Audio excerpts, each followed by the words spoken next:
everyone. Welcome. So before we begin today's panel, I would like to acknowledge that I'm coming to you from the unceded lands of the Kulin Nations, the Bunwurrung, where this building is built, and pay respects to elders past, present and emerging. I'm joined by three extraordinary First Nations women who I am in awe of every day. So I would also like to pay my respects to all three of you.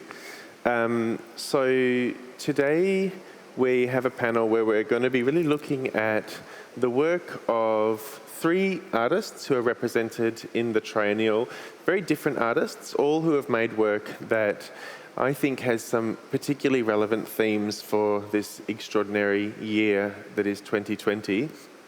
But before we get to the panel conversation, I would like to play a provocation video which has been supplied by New Zealand-born contemporary artist Natasha Matilla-Smith.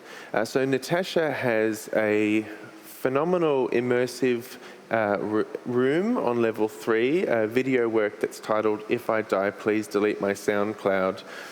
The work was made before COVID. It was made for Circuit Film Festival in New Zealand last year.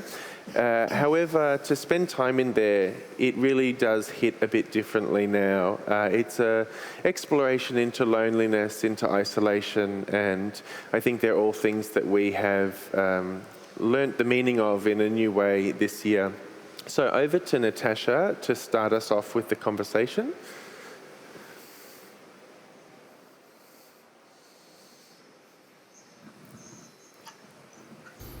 Kia ora, my name is Natasha Matilla-Smith and I'm a Māori, Samoan and Pākehā arts practitioner from Tamaki Makaurau in Aotearoa, New Zealand.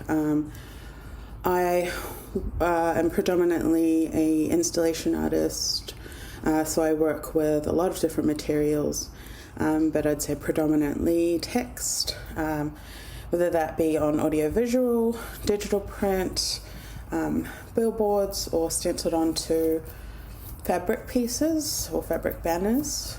I talk a lot about love and romance and feeling inadequate in today's society, particularly when it comes to social and romantic relationships. If I Die, Please Delete My SoundCloud is an audiovisual work that I made in 2019, originally commissioned by Circuit Aotearoa and curator Serena Bentley.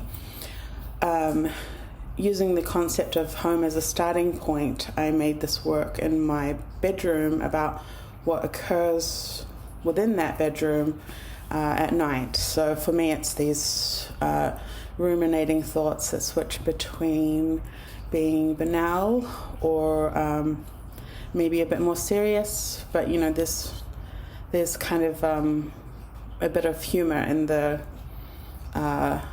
those moments of despair. So there's kind of like a push and pull between it being very sad or very and then also very like, as I said, very comical, just because it's so dramatic. And yeah, I mean, the figure is somewhat ambiguous and removed from me, so makes it possible for the viewer to imagine themselves in the place of the subject. So the colour speaks to this online language, but also I just really liked the colour pink. It's a very specific pink that makes me think of the 90s when I was young and started having these kinds of revelations. The different typefaces speak to the different apps online, but also switching rapidly between those thoughts or different topics in your mind. Well, in my mind, the works very much come from a time in my life when I draw from a time in my life when those ideas were more prevalent, but maybe making it known that in the present contemporary world, I still very much have those same feelings and inadequacies, or like I'm falling short. Just saying that these ideas don't really have an age. That you can't just switch it off at a certain age and like everyone feels those things like self-doubt, self-pity at different points in their lives. Not at all offering a solution, but more like bringing it to everyone's awareness that they're more common than you think. I've always written since I was very young. It's something it can be cathartic and also an easier communication mode. It comes with its own pros and cons, but I found it was the easiest way to express what I meant artistically in a more blunt, direct manner, and it reaches a wider audience than perhaps conceptual artwork that has a million different readings. It still has different readings, but maybe it's a bit more understandable for more people. I don't have a particular fascination with the internet or digital world, but this is how this generation or the people that are alive today communicate. Most people have social media, most people understand what this format looks like, and they're a double-edged sword. It's a double-edged sword, especially for shy people or introverted people. In one way, social media can be, well, as it is for Indigenous and First Nations, in one way, social media can be quite liberating. In another way, it has negative effects, be quite suffocating. There's no escape from it, and there's a kind of a lack of criticality around it. And I guess the final question about sharing my thoughts on the world's future, particularly in art. I mean, that's such a huge question. I don't think I have the authority to answer. I'm just doing my best and doing what I know. I believe there are others who do know the answers more definitively, though, or think they might have more solutions. All I can say is that there's much more potential, and First Nations art is more expansive than most people realise. Thank you so much to Natasha, who I hope and think is tuning in, for starting off the conversation with that very thoughtful explanation of how her work came about. I would like to now ask each of our panelists to just briefly introduce themselves, if they wouldn't mind. So I'm first going to throw to Hannah. As you can see, we have half of our panel is coming in remotely due to that pesky coronavirus shutting down Sydney. But first of all, if I can just throw to you, Hannah, and you can tell us a little bit about who you are and what brings you here. So my name's Hannah Presley. I'm curator of Indigenous art here at NGV with Miles. We have a great team. I was lucky enough to work on a commission with Glenda Nichols, a Wadi Wadi, Yorta Yorta and Ngarrindjeri artist, for the triennial. So I'm looking forward to sharing a bit about that work with you soon. Thanks, Hannah. And welcome, Angela and Megan. It's very awkward having to sort of turn over the shoulder and say hello. But Angela, can you tell us a little bit about who you are and where you're coming from? Welcome, everyone. Thank you so much for having me. I'm so excited to be part of the Triennale and to be with you today. Thank you so much for being here. I am Angela Tiatia, and I am a visual artist. I've been practicing for the last 15 years, and I primarily work in moving image. And for the Triennale, I have a moving image work called Narcissus that was created in 2019, and it sits at around 13 minutes long. Thanks so much, Angela, and welcome, Megan. You're a Marumba Biggie. I'm a Gwanuka artist, and I'm here on our country, our beautiful country on Stradbroke Island today, broadcasting from the bathroom of our community art gallery. We've been doing some great workshops, but I'm a visual artist as well. I work in painting, sculpture, installation, really sort of just see myself as a storyteller committed to truth-telling and kind of rely on the most relevant material to translate things that I want to discuss. And the work that I have in the exhibition at the NGV is a painting, and I'll talk about that, I guess, in a little while. Thanks so much, Megan. So I thought maybe we would just jump back to you, Angela. So I have a feeling that, Angela, your work was the first work from our department that was chosen for the triennial, and Megan, yours was most definitely the most recent, having only made it a month ago or something like that. But I thought, Angela, if we could just start with you, and you could tell us a little bit about your work, which is on display on level 2 as part of our Floor of Light. So please, anyone who's here in the real space, if you haven't gone up and seen it, do go up and see it. We're going to have a little clip playing alongside here so the people here can see. But Angela, can you tell us a little bit about your work? So the work Narcissus took 1 year to make, and it was filmed here in Sydney. I've been living in Sydney for the past 10 years now, and my mother is Samoan and my father is Australian. And so here I am in Australia making work and living here with my family. So Narcissus was primarily a work where I knew I had to make a work that spoke to contemporary times, but also that it spoke about the universal human qualities that I had become aware of as a social media user. And so from the conception of the original idea, I thought, well, why don't I do a deep dive and research on perhaps looking at the increase of narcissism in our modern culture, look at the contemporary artists that had made work on the Narcissus myth. And Narcissus myth was created around 8 AD, and it's an ancient Greek mythological tale.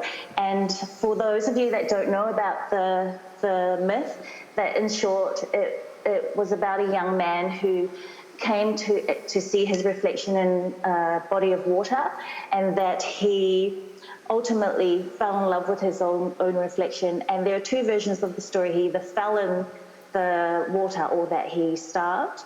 And so I just thought that tale, I kept coming back to that myth, and I just thought that it survived 2,000 years because it's so successfully told of that universal darkness in our human nature of narcissism and vanity, and as a moral warning as to what could happen to us as individuals and as a society if we fell into those deep waters of narcissism. And for me, I thought, well, I'm just going to create a work where the camera starts in with the reflection of Narcissus, then it pans up to see I tried to select an actor who looked as close to the Caravaggio painting that was created in the 1600s, and then the work departs from that universal image that our contemporary culture has known for so long, which is the individual figure falling in love with himself at the water's edge. And so I wanted to expand that definition, expand that image where the audience becomes aware of a larger crowd of people behind him.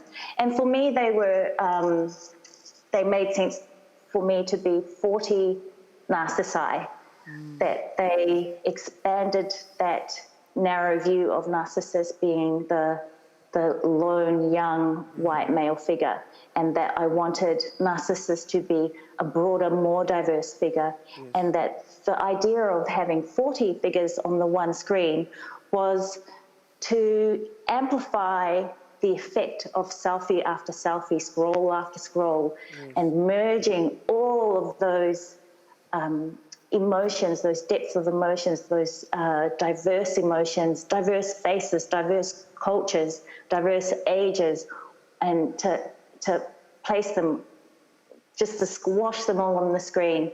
And then I went for the very dramatic ending of Narcissus, where he fell into the water.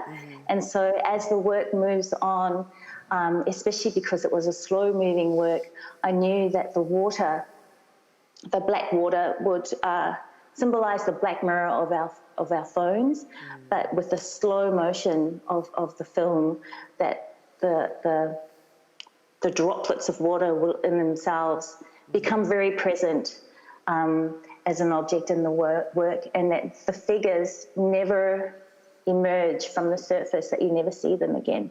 And also there are people in the work that refuse being pulled into the water.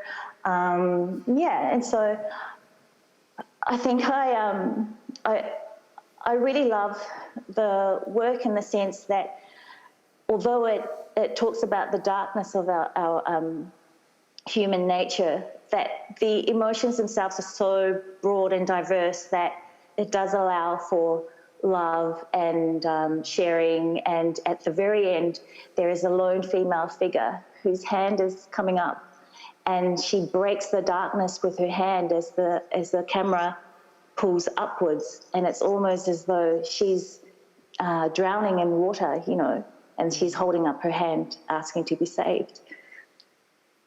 It is an absolutely extraordinary work to watch in its entirety.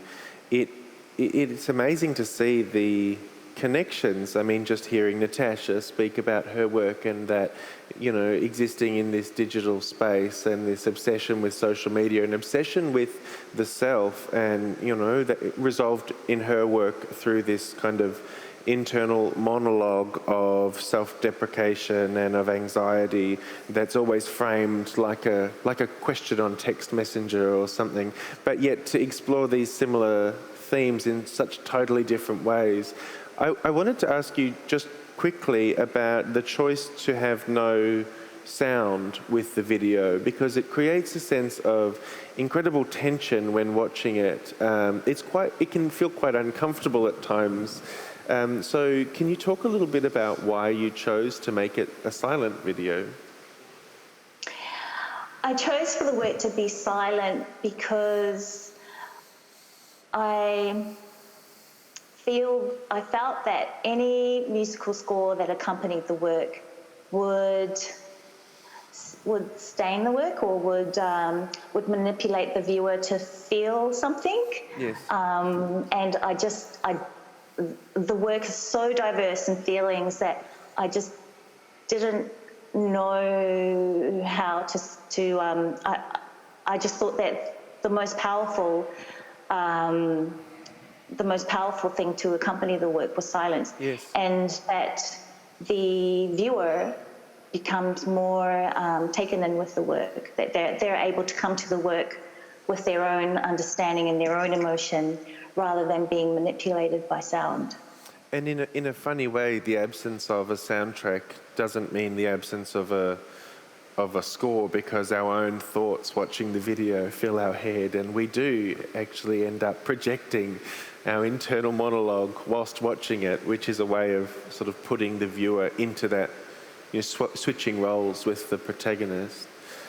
Megan, I wanted to jump to you because, as I mentioned, your work is the most recent addition to the Triennial. So Megan and I actually had an Instagram live session about a month ago, and Megan shared a work that she was in the process of developing, and we were so absolutely captivated by the work and by the story that we raced to get it into the Triennial. I think that we only sort of put it in the Triennial a week before the catalogue went to print, so it's an extraordinary feat that we managed to get it in the book. But Megan, can you tell us a bit about your work that's on display, that's also on level 2 as part of the Floor of Light? Yeah, sure. It was one of those works, I'm usually working on quite big projects with these crazy ideas all the time, so I don't know why I do it, but But, you know, at the same time, receiving the news, being open, listening to the world, family and friends and how we're dealing with what's going on. And, you know, this word, unprecedented, just started to grate on me a little bit. So, you know, I knew what materials to use and how I wanted it to look. And so it was just one of those works I was doing on the side, you know, after hours or whatever.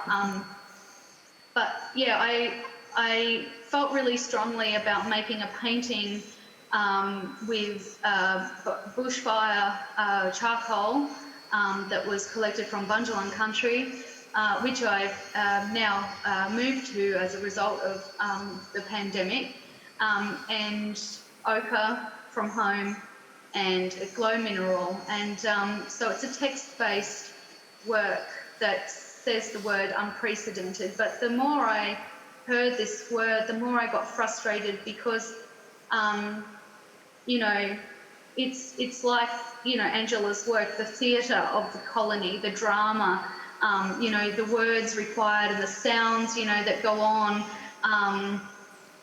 to kind of, I don't know what it is it to distract us from the work we need to do or the conversations that we need to have? I'm not quite sure, but I decided to make a statement in a way, to locate,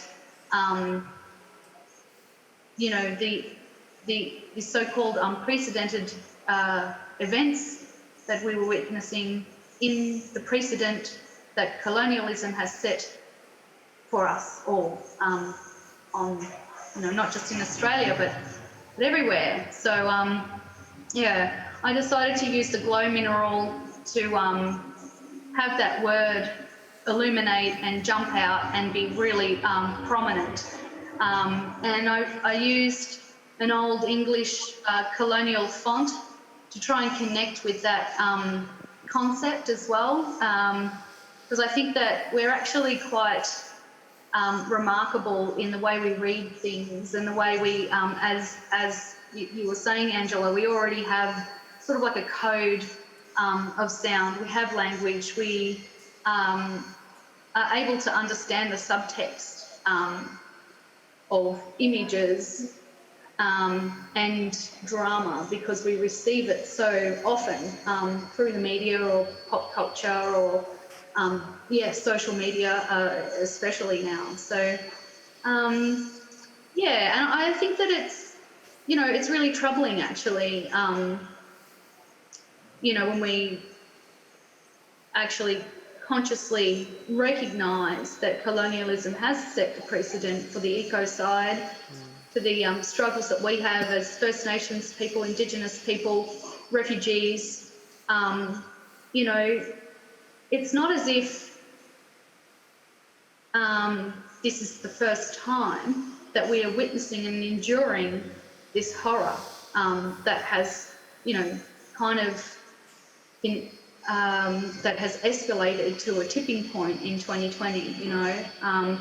They just haven't just, you know, occurred out of nowhere. This is a massive build-up, you know, of the last 100 years in particular. So, yeah, I think it's really concerning when we accept words like unprecedented and attach them to catastrophic events, because we then embody a process of cognitive dissonance that negates any responsibility to our reality and to our lives and to each other, you know. Yes. It's it also really struck me hearing you speak when we did an interview for the catalogue around the responsibility that we have in terms of framing this year as apocalyptic and how irresponsible it is to use sort of apocalyptic framing for, you know, something that I was reading the other day that at the time of William Barrack's death in 1903, that it's estimated that 9 out of 10 Aboriginal people in the southeast were dying of smallpox. and we now have the COVID-19 pandemic, which we're describing as unprecedented. But unprecedented to who? It's within living memory of many Aboriginal people that we have seen pandemics far worse. I mean, it is within the queer community as well. We have, the HIV epidemic, which took so many people. So that's this kind of framing of what's happening now and the responsibility that we have to acknowledge the past, I guess. It's a really powerful work, Megan, and we're so delighted to be able to include it. I wanted to now jump to Hannah, who's commissioned a work by Glenda Nichols that you will have seen when you walked in. It's the first work in the triennial. It occupies the space just inside the water wall. So Hannah, can you tell us a little bit about this work by Glenda Nichols? I would love to. So this work is called Miwi Maloo, Good Spirit of the Murray River. It is a representation of the river itself. It is hand-woven by Glenda. Glenda has, I think I met with her maybe towards the end of last year. And then at the start of the year, she started weaving. It is all hand-woven. She literally worked on it every single day up until October. It has been a labour of love. The work is just over 15 metres. It's made of cotton, and suspended from the net are just over 1,000 feather flowers that are also handmade. The feather flowers are really important to Glenda's family. They have continued, or she continues a tradition that was handed down from her nana, or both her nanas and her mother over time. She watched them make these beautiful feather flowers and has started making her own. She actually brought in her daughter as well, Melinda Andrew, to contribute to the feather flowers for this work, which just has the most beautiful continuation of cultural practice in that. So it's a representation of the river itself. When Glenda talks about it, the good spirit of the river, she's not just talking about the water flowing through the river. She's talking about the land either side, the trees that are growing up, the air, the weather, the fish, everything that's happening in that whole area that feeds off that river. It's very important to her, and both sides of her family are connected through time to this body of water. So for her to create this net, hand weave it, put in all of her thoughts and ideas about her ancestors and these connections to this important waterway, but also the year that we've had, losses in the family, the struggles, COVID, the TV that she was watching when she did it. She talks about it like it has absorbed her entire year's thoughts and her life, her everyday life as well. But yeah, it's quite monumental. And I think having it there at the water wall really brings it to life. You get a sense of that moving water. And I think for Glenda, it's been an important piece to also talk about the struggles of the river. As we know, the Murray's been struggling for a lot of years now, and there's been a lot of mismanagement. And for Glenda, this is like a family member that's struggling. This isn't just a resource. It's part of her family. So to create something of this scale and with so much dedication, I think has allowed her to now open up a conversation about how important Indigenous cultural knowledge is to the future of this waterway as well. I think all four of the works that we have just discussed explore themes and topics that feel more relevant than ever before around the climate, around experience with isolation, with loneliness, with technology, with how we're framing current events and language. Angela, I wanted to throw to you, because I know that this isn't relevant to your work that's on display here, but you have previously made a number of works that have looked at climate change and have looked at the ways in which our rivers and our seas are being affected by the changes in the world. I wondered if you had anything you might like to add. Well, the work Narcissus, although it doesn't look like it, it does bring in a conversation about our rising sea levels and climate change, in the sense that while contemporary culture and we are all being absorbed by ourselves, and I just felt that there's an opportunity to look outwards.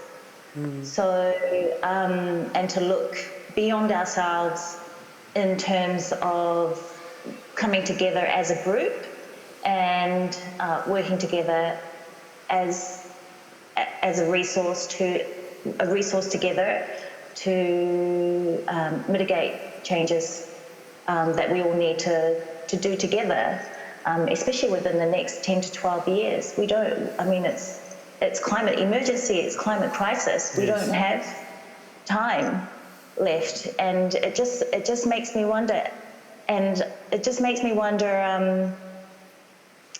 what will it take for us? Because COVID this year had shown us what we can do as a group when we quiet our activities. And that, I mean, look at what happened. The whole of nature started to come out.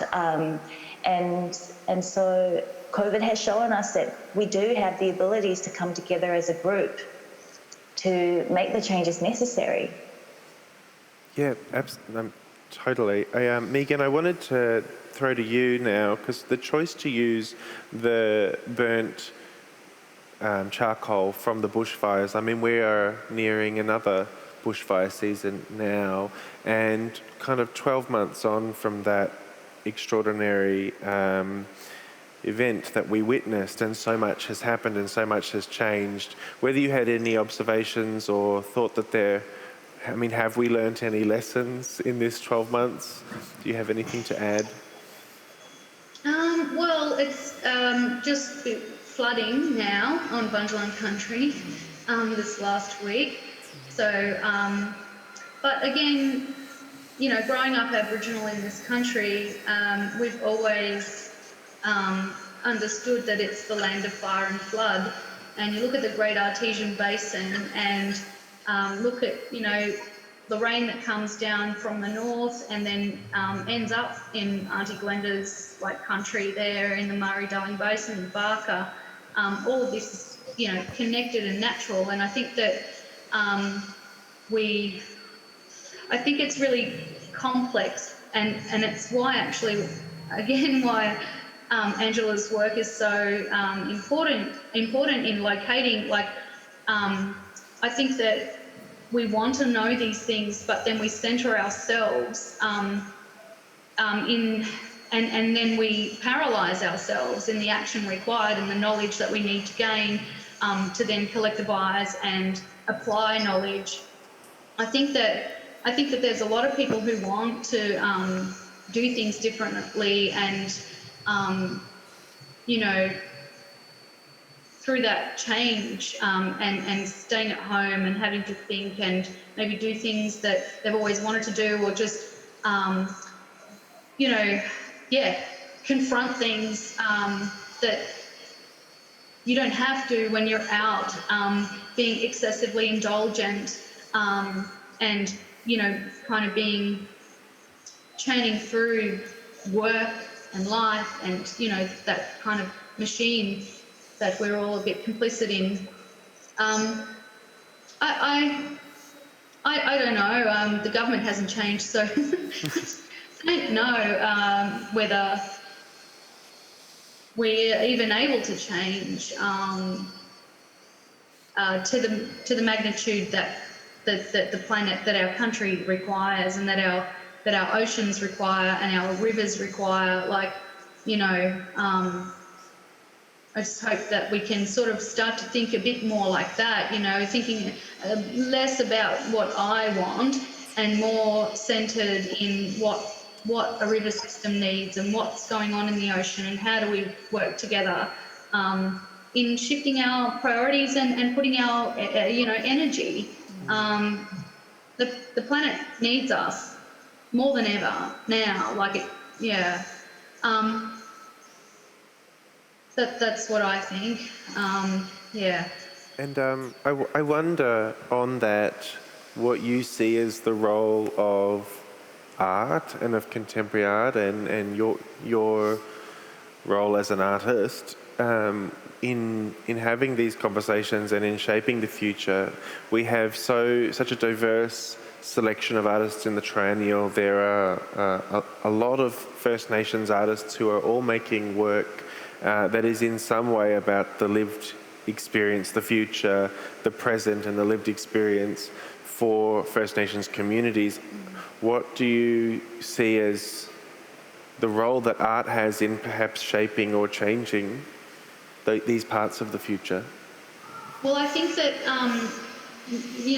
all of the artists that I'm engaged with, they are culturally obliged to remember the past and to protect country, to look after their families. These are the things that are the utmost critical aspect of our lives. So whilst we are unable to do that, it's very, very important work. And, again, this is the sort of thing, it's like for us, there's no such thing as unprecedented. Everything is connected.